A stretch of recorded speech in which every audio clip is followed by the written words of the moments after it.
नवम स्कंध वैवस्वत मनु के पुत्र राजा सुद्युम्न की कथा।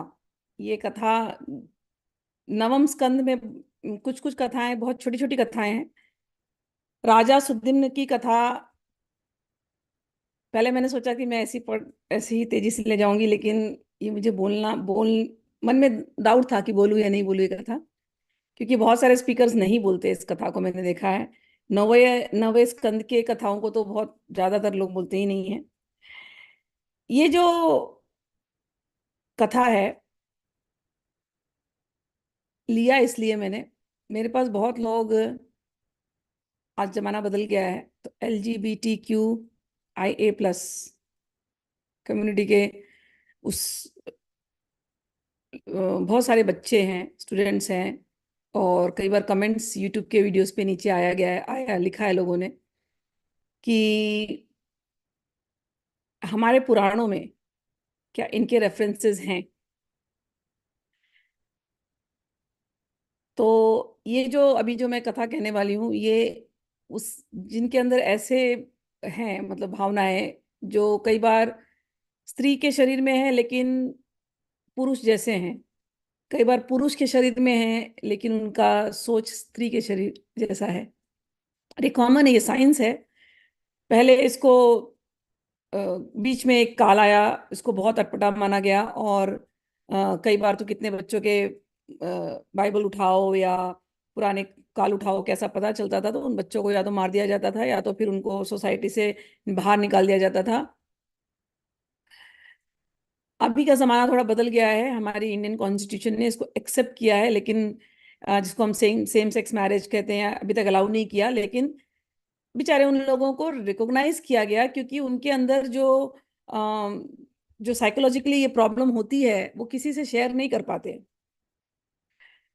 हैं स्त्री के शरीर में, लेकिन सोचते पुरुष जैसा है, और उनको अट्रैक्शन पुरुष की तरफ ही होता है, उनको स्त्री की तरफ अट्रैक्शन नहीं होता है। पुरुष के शरीर में पुरुष को पुरुष अट्रैक्शन हो रहा है, स्त्री से नहीं होता। ये इसके लोगों को लगता है कि ये बनावटी है, लोगों को लगता है कि ये नॉर्मल नहीं है, लेकिन साइंस साइंस से देखा गया तो ये नॉर्मल है। साइंस में जेनेटिक जो भी उसका है उसकी वजह से होता है, लेकिन क्योंकि हम एकदम स्पिरिचुअल आध्यात्मिक बैकग्राउंड से आए हुए हैं तो हम लोगों को लगता है कि ये महापाप है, और ऐसा होता नहीं है। तो कई बार जो बच्चे मेरे पास आए हैं, उन बच्चों ने मेरे से बहुत पूछा है, कई लोगों ने, कि कहीं रेफरेंस है क्या। तो पुराणों में अलग अलग जगहों में रेफरेंस है, और महाभारत आप खोल करके देखो तो जैसे शिखंडी की बात आती है तो उसी कम्युनिटी से है। और भी बहुत जगहों पे इस चीज को एक्सेप्ट किया गया, लेकिन जब वक्ता बोलते हैं तो उसको ओपनली इन कथाओं को नहीं बोलते हैं, उसको छुपा ले जाते हैं। तो ये कथा मैंने आज कहा कि मैंने बोल दूंगी क्योंकि समय बदल गया है। उन बच्चों को बेचारे जो बहुत स्ट्रगल करते हैं, ओपनली नहीं बोल पाते हैं, ये नॉर्मल है कुछ लोगों के लिए, ठीक है ना। चलिए, अथ प्रथमोध्याय वैवस्वत मनु के पुत्र राजा सुद्युम्न की कथा। वैवस्वत मनु के युग में हम लोग हैं। भगवान परीक्षित ने पूछा, भगवान आपने सब मनमंत्रों और उनमें उन अनंत शक्तिशाली भगवान के द्वारा किए हुए ऐश्वर्यपूर्ण चरित्रों का वर्णन किया, मैंने उनका श्रवण किया। वैवस्वत मनु के वंश में जो हो चुके हैं, इस समय विद्यमान हो, और उनके आने वाले जो हो, अब उन पवित्र कीर्ति पुरुषों के पराक्रम को आप वर्णन कीजिए। श्री सुखदेव जी ने कहा, परीक्षित, तुम मनुवंश का संक्षेप में मनुवंश के वर्णन को तुम संक्षेप में सुनो। जो परम विस्तार से तो सैकड़ों वर्ष लग जाएंगे इसके वंश को बताने के लिए, फिर भी जो मेन मेन बात है वो हम बता रहे हैं। कहते हैं, वैवस्वत मनु पहले संतानहीन थे। उस समय सर्वसमर्थ भगवान वशिष्ठ ने उन्हें संतान प्राप्ति कराने के लिए मित्रा वरुण का यज्ञ करवाया। यज्ञ के आरंभ में केवल दूध पीकर रहने वाले वैवस्वत मनु की धर्मपत्नी श्रद्धा ने अपने होता के पास जाकर के प्रणाम पूर्वक याचना की कि मुझे कन्या होनी चाहिए। पत्नी ने याचना की, मुझे कन्या होनी चाहिए। पति को मन था बेटा होना चाहिए, लेकिन जब यज्ञ हुआ तो यज्ञ के फलस्वरूप पुत्र के स्थान पर ईला नाम की कन्या हुई। उसे देख करके श्राद्ध देव मनु का मन कुछ विशेष प्रसन्न नहीं हुआ। Very common. माँ को चाहिए थी लड़की। अब इसको अगर हम निकाल दें इसमें से सारे तथ्य को, नॉर्मल हमारे हमारे टाइम पे अप्लाई करें, माँ को चाहिए था लड़की, पिता को चाहिए था लड़का, हो गई लड़की। अब पिता का मन खिन्न, लड़की हो गई। अब वो क्योंकि खिन्न इसलिए उस जमाने के हिसाब से इसको राजा बनना है, औरत को राजा बना नहीं सकते। राजपाट पे तो अपना वंश आदमी होना चाहिए। तो पिता खिन्न थे। भगवान आप लोग तो, तब वो गए गुरु वशिष्ठ जी के पास वापस और कहे आप लोग तो ब्रह्मवादी हैं, आप लोग यज्ञ कराते तो यज्ञ आपका फेल कैसे हो गया? मैंने तो लड़का मांगा था, लड़की कैसे हो गई? आप लोगों का मंत्र ज्ञान तो पूर्ण है, तो ये संकल्प का फल उल्टा कैसे हो गया? तो वशिष्ठ जी ने फिर ध्यान किया, बोले अच्छा, कि वो होता ने मंत्र ही ऐसे डाले थे। पता चली बात, राजन तुम्हारे होता के विपरीत संकल्प से ही संकल्प ठीक ठाक पूरा नहीं हुआ, फिर भी तप के प्रभाव से मैं तुम्हें श्रेष्ठ पुत्र दूंगा। परीक्षित, परम यशस्वी भगवान वशिष्ठ ने ऐसा निश्चय करके उस ईला नाम की कन्या को ही पुरुष बना देने के लिए पुरुषोत्तम भगवान नारायण की स्तुति करी। तो थी तो वो कन्या, उसको बना दिया गया पुरुष।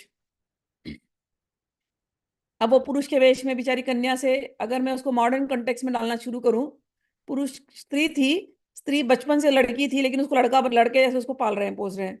तो लड़का जैसा वो चल रहा है जो भी दिन दे वो हिम हर दे हो गए अभी। ठीक है, तो चल चल रहा है वो। महाराज एक बार राजा सुदिम ने शिकार खेल, उसका नाम कर दिया गया सुदुम्न।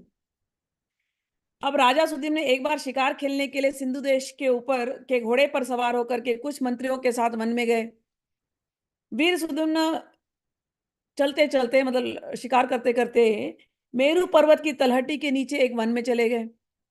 और उस वन में भगवान शंकर पार्वती के साथ विहार करते थे। ये एक वन है जहां पर कोई जाएगा तो वो स्त्री ही हो जाएगा। अब मैं उसको मॉडर्न कंटेक्स्ट में डालूं, स्टोरी तो लंबी चौड़ी बताई नहीं गई है, बट शायद ऐसा कोई राज्य होता होगा जहां पर ऐसे व्यक्तियों को प्रवेश है जो सोसाइटी मेन स्ट्रीम में नहीं रह सकते। Why not? ये मेरा मॉडर्न माइंड ऐसे सोचने लगा। लेकिन एनीवेज कथा में चलते हैं। अंत में सुदिम्न मेरु पर्वत के तलहटी के एक वन में चले गए। उसमें प्रवेश करते ही वीरवर सुदिम्न ने देखा कि मैं स्त्री हो गया हूं। तो बचपन से स्त्री था, फिर उसको पुरुष बनाया गया। अब उस जगह गया, वो वापस से अपने अपने असली वेश में आ गया, मैं स्त्री हूं। उसका घोड़ा भी घोड़ी बन गया। और परीक्षित साथ ही उसके सभी जो अनुचर थे, सबके सब स्त्री बन गए। और वे एक दूसरे का मुंह देखने लगे। उनका चित्त बड़ा उदास हो गया।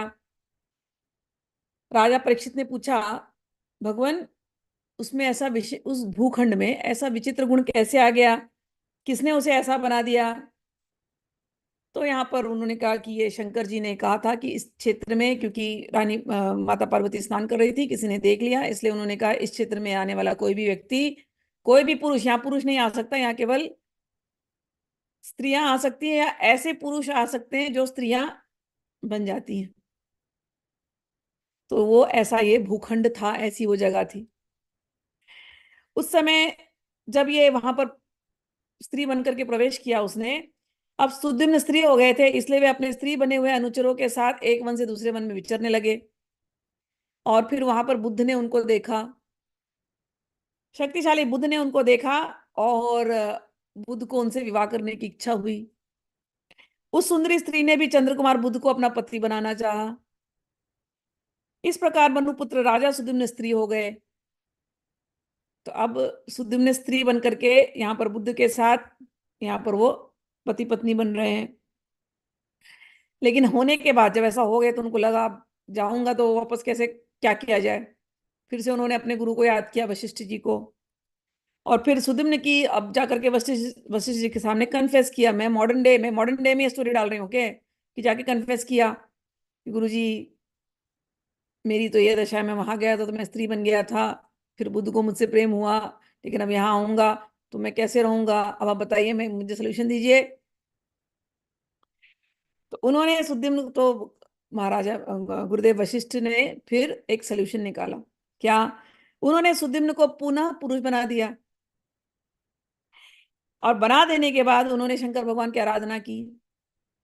शंकर भगवान का एक अर्धनारीश्वर रूप है। भगवान शंकर वशिष्ठ जी के ऊपर प्रसन्न हुए, और परीक्षित उन्हीं की अभिलाषा पूर्ण करने के लिए अपनी वाणी से सत्य रखते हुए यह बात कही, वशिष्ठ, तुम्हारा यह यजमान 1 महीने तक पुरुष रहेगा और 1 महीने तक ये स्त्री रहेगा। इस व्यवस्था से सुद्युम्न इच्छा अनुसार पृथ्वी पर पालन करे। तो ये व्यवस्था करी, ठीक है भैया, 1 महीने इसको औरत स्त्री बनने दो, ये आ सकता है यहाँ पर, बुद्ध के साथ रह सकता है, और 1 महीने जब ये राजपाट करेगा तो पुरुष बन करके रहेगा।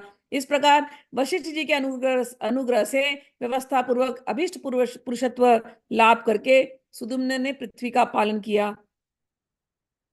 लेकिन उनकी इस अरेंजमेंट से, यहाँ लिखा हुआ है क्लियर,